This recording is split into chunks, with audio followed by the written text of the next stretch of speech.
Ladies and gentlemen, welcome back to the Indie Zone podcast. My name is Kathy. We had notified you in our last episode of this continuing podcast series on the Idaho versus Kohberger case that the media coalition, led by their attorney, Wendy J. Olson, filed a series of documents back on July 3rd. 2025, 4 in total, all appearing to be public documents because they have the PDF icon next to them.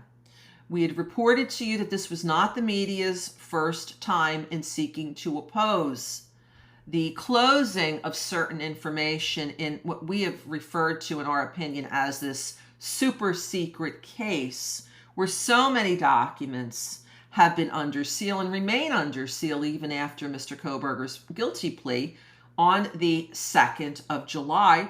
And the non-dissemination order also remains in effect.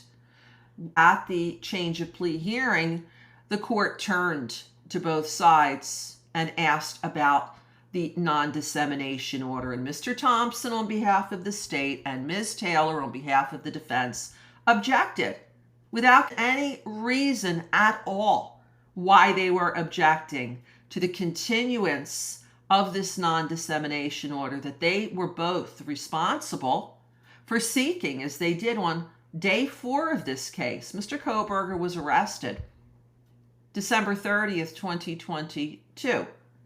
On January 3rd, 2023, Mr. Thompson and Ms. Taylor signed a stipulation, an agreement, asking the court to put a non-dissemination order in place, and the court did that day.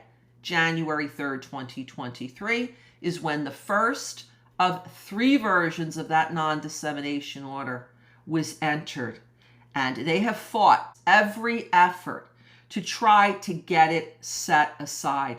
There have been 2 groups that have attempted to set this non-dissemination order aside, as the record reveals.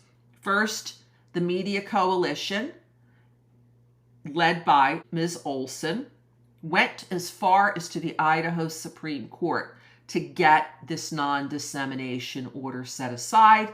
After their efforts to do so were unsuccessful, they then went to district court and asked Judge John Judge to set the non-dissemination order aside. They were denied. They also reappeared in this case in January 2025, seeking to have a sealed hearing open to the public. They were again unsuccessful. The other group that has attempted to get this non-dissemination order set aside is the Gonzalez family, the family of Kaylee. These efforts to set this non-dissemination order aside have been unfruitful as of now.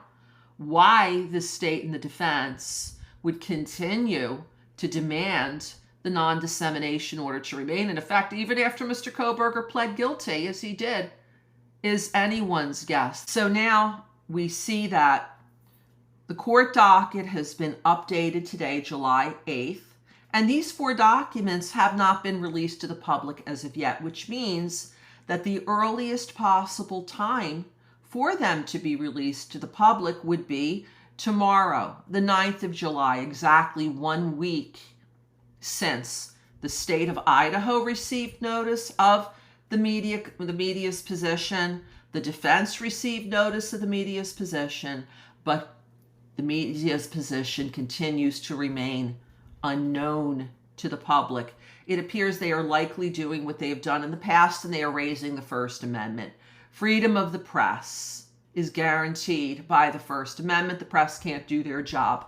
With gag orders and with the level of information that has been withheld in this case, it is absolutely breathtaking. It is only until you look at the case summary page and see how many documents and hearings have been closed to the public that you recognize how secretive this case has been and continues to be.